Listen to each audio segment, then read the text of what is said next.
Welcome! There's only one place in the world where you can summon a god to smite a child and steal their lunch money. And that's middle school, I mean Pokemon. Yeah, Pokemon. Disney can bippity-boppity back the hell off, because the mouse that made my most precious childhood memories was Mr. Pikachu Electric Mouse Pikachu himself. By the time this video releases, Pokemon Legends ZA would have already been released. But my editing process is slower than a slowpoke through molasses in the Alabaster Iceland, so here you go, I guess. It was my dream to have a 3D Pokemon game where you were free to roam and catch Pokemon on the overworld. And Pokemon Legends Arceus galloped in. Is it Arceus or Arceus? Anyway, Pokemon Legends Arceus galloped in and force-fed me shinies until I had more shiny Luxrays than I could possibly ever want. This Pokemon Isekai adventure pulls you away from your Sinnoh life of catching Pokemon by God himself. He puts you in the fetal position to send you to feudal Japan to also catch Pokemon. And of course, going to ancient Japan, you have to go to the most authentically named village of all times, Jubilife.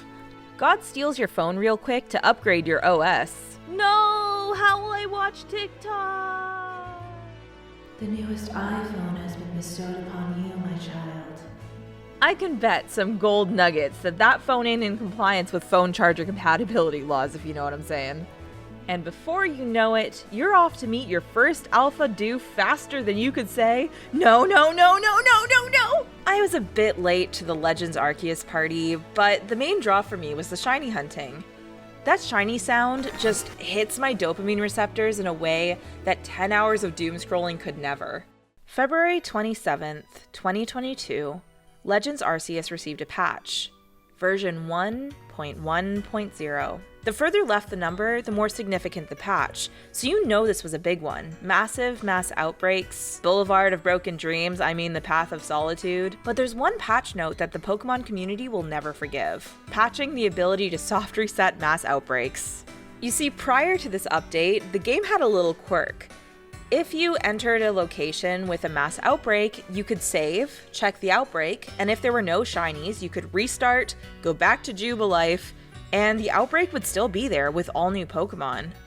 I remember there were fears that this would be patched out of Scarlet and Violet when they first came out, and that's when I realized it's actually worth exploring why this happened. Pokemon is the seed randomness king. It was so well documented that you could manipulate the RNG of earlier games by calculating out your start time, the trainer ID, the system clock times, and just force shinies to appear legitimately. Yeah. How freaking cool is that? Okay, I promise this is not a channel exclusively talking about seed randomness, and this will be the last time for a while that I talk about it.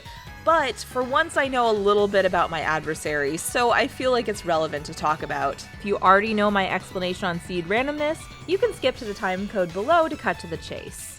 Last time on Dragon Ball ZA. As I explained in my last video, you can input a seed, which is usually some sort of number, into a random number generator to get consistent results every single time. I use the example of seeds being like a packet of plant seeds and a random number generator like a flower bed. Using a random number generator without a seed is like leaving a flower bed exposed to the elements and letting random things grow.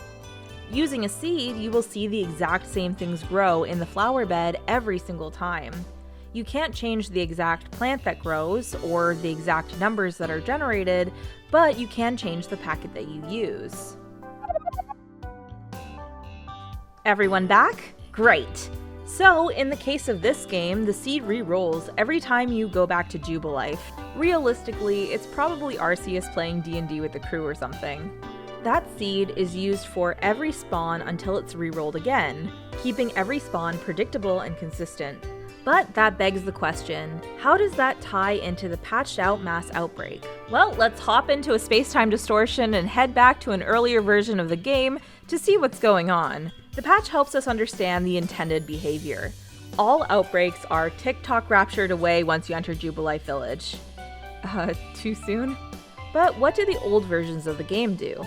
Time traveling back pre-Daybreak, like an Animal Crossing player trying to evict a villager they hate, we're able to see that outbreaks stick around only if you're coming from that specific area. The actual outbreak data, such as remaining Pokemon, the species, etc., are all contained separately from the seed, That means if you were to defeat all but 4 Pokemon, the outbreak will always have 4 Pokemon no matter how many times it's reset. But if an outbreak is never cleared, those Pokemon would keep randomizing with every reload. Simply put, you could just soft reset for something like a shiny Eevee in an outbreak. Man, I wanted an Alpha Eevee so bad, but I did once again prove that I am a Psychic-type Pokemon. It's gonna be a shiny Alpha female Eevee. A few moments later. Oh my god!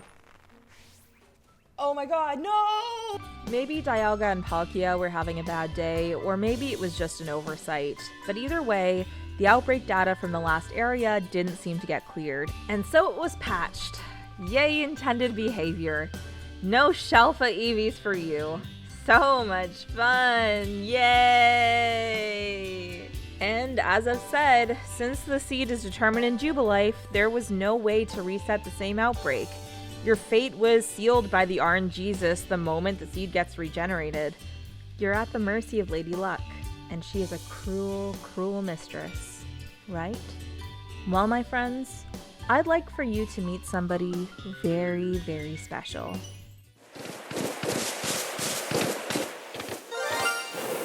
This is Burrito. Wait, no, wrong one. This is Burrito. She's my shiny female Alpha Eevee. She's on my physical copy of Legends Arceus on a vanilla, unmodded Switch. I got her today as of recording this. No codes, no mods, just pure mathemagic. As I said, Pokemon is the seed randomness king. And when there are seeds, there are ways to exploit them.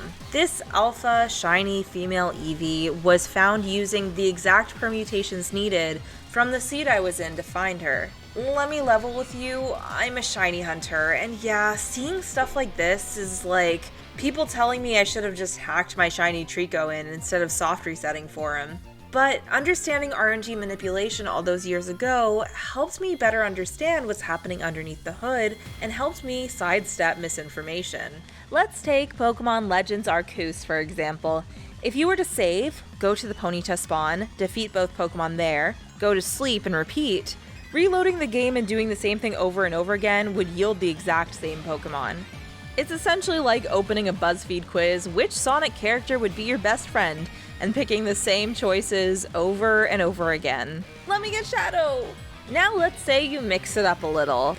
Instead of catching both Pokemon every single time, you go to the spawn, catch 1 or 2 of the Pokemon sleep, Pokemon go to the foals, wash, rinse, repeat ball.